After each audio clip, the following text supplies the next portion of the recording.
This is a case study presentation on Ricardo Semler, a revolutionary model of leadership, created by Chiava Plato, Anthony Randina, and Logan Talkington. Leadership is often most effective when the boss is hunched over his guitar, on a Wednesday afternoon, or gone.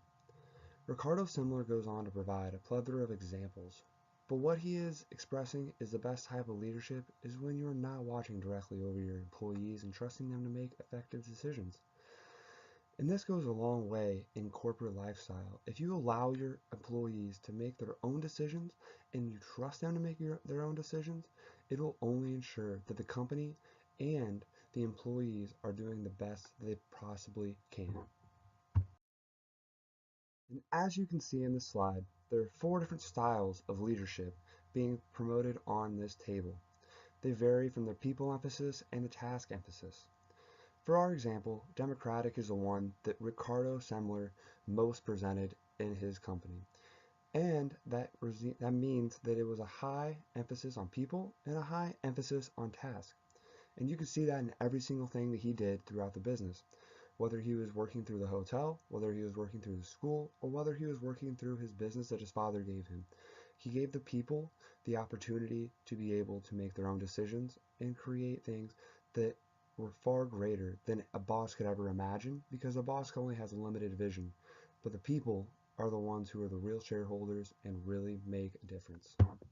And this is an overview of what I'm going to discuss today, with the history of Semco, the Botanique Hotel, Semco's makeover, and how to implement all of these great plans and ideas that Semler had in his model.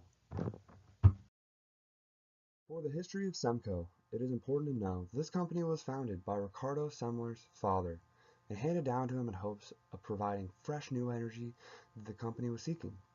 As Ricardo's and his father were always arguing about what was best for the company and what they should do, Ricardo's father handed it down to him and gave him the opportunity to run the business and quote-unquote said, "The best time for you to run the business and make a mistake is when I'm still alive."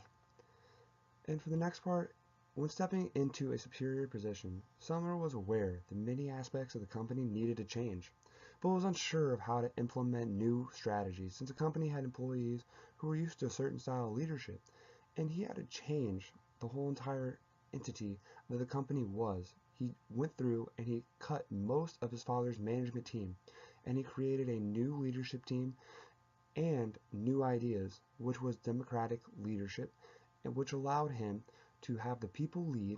And he found out that most of the time, whenever he wasn't there, the company ran more effectively and better in the long run, because the more he was away, the more the people had a say in what the company was doing. The next topic that I will be discussing is the Botanique Hotel. Ricardo and his wife decided to open a hotel with a vision that it would be completely different from any other hotel in the world, and differing by a few different traits. Not having set departments or fixed positions.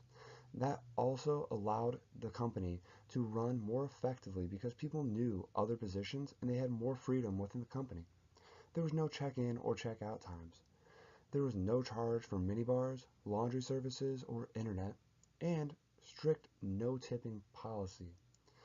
The other most important thing was that the employees were the ones who were hiring and making all of the hiring decisions at the Botanique Hotel, which gave it a unique advantage and helped it become one of the best hotels in Brazil, ultimately saying that it might be the most expensive hotel in Brazil, and it gives you a different kind of luxury than any other hotel in all of Brazil gave.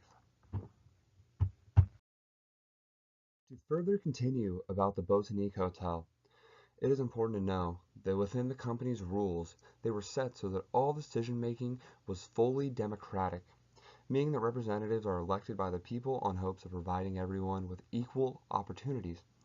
And like I mentioned already, at the Botanique Hotel, everyone is involved in the hiring process, and no new employee can be hired without the input of all other staff members.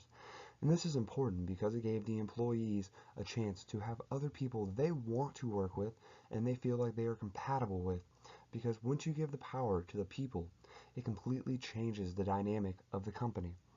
And due to this leadership approach, the hotel was extremely and still is extremely successful. This is important to know because giving the power to the employees allows the company to run more efficiently. Semco's makeover. When wanting to completely change Semco and provide it with an environment that supports independence, Semler knew that an excessive amount of ideas would have to be implemented, and some of those ideas I'm going to discuss on the following slide. The makeover ideas that I previously mentioned are as follows. The first is gives up control, allows employees to manage themselves, and employees managing themselves had a lot of backfire because managers at first felt like they needed to control the employees, but employees are ultimately the most successful whenever they are able to control themselves and manage themselves. This is important for a multitude of reasons. First off, managers actually benefit from this because they are allowed to be able to move within departments and manage different departments and have more skill sets that would set them apart in the workplace and be at the right place in the workplace. The second part is the meetings were allowed for everybody, and that gave a sense of entitlement to every single person in the company because you were part of something bigger than yourself, and no employee was truly more important than the next. The next part was eliminating beginning and end of shift surveillance for employees. This was very important due to the fact that you have to trust your employees whenever they show up to work. If you do not trust who you show up to work with, then it simply may not work as well as it can if you trust them. The next is the dress code was changed so that employees could come to work however they pleased. And although this new dress code was implemented, employees would still show up to work professionally dressed when an important client were due to visit the office. And this shows that employees know when things are important and they need to be professional. So when important clients come in, they would do everything they need to do still, and they would not make the company look bad because they have their own decision and they want to look good for the company. The next was no reserve parking, and this may be the most important one in my opinion because this means that nobody is more important than the next person. The CEO does not get front row parking, and the employees who are most important do not get up in the front. Everybody gets a chance to be where they need to be. And wherever they come in during the day, that's their spot for the day. The next were expense reports were removed, leaving employees in charge of their own spending. So they would be able to focus more on their own instead of the expense reports. And the last was that plants and flowers were added to common areas with an open office feel, which were very important and allows the company to feel more open and accepting. Some makeover quotes that really stuck out to me during this article were as follows. It's not worth it to me to have a company at which you don't trust the people whom you work. That's a very good question to pose whenever you're running a business or even in your own personal life. If you do not trust somebody, what are they going to be able to do for you? They're not going to be able to do everything you need them to do, and you don't trust them to do what you need them to do.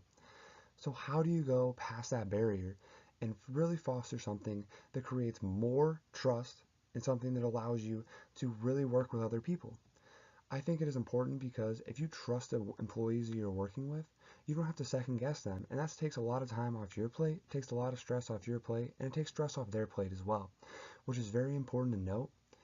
And the next part is we want people to be bosses due to their knowledge and leadership qualities, not due to their titles.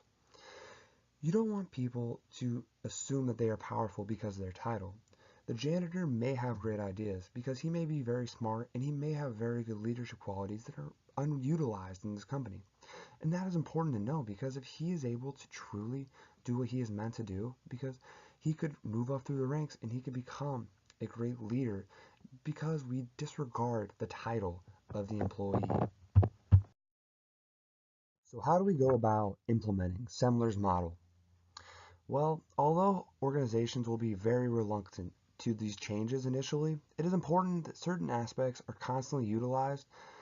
And the first one of those is voluntary job rotation. Employees switch departments every year, which allows for them to know the skills that are required for each position. And this is great for trust because then they'll know what everybody is supposed to do in the business. And once they know what everybody's supposed to do and they know what they're actually doing, it'll be very unique and very important for them because they can know, okay, I need this to get done. I can give this to so and so department and I can get this done effectively, and then we will not have to worry about this. The next is encouraging constant evaluations from employees to their bosses, which provides an environment that exudes honesty and comfortability. That means that their managers are constantly under evaluation. They never have a chance to not be better.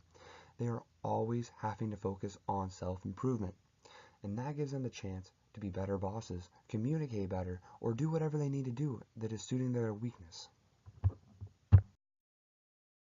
And here are some concerns from managers. The first is executives and directors have a lack of control. That is probably the most important one out of all of them because they feel like they will not have the control necessary to manage their people.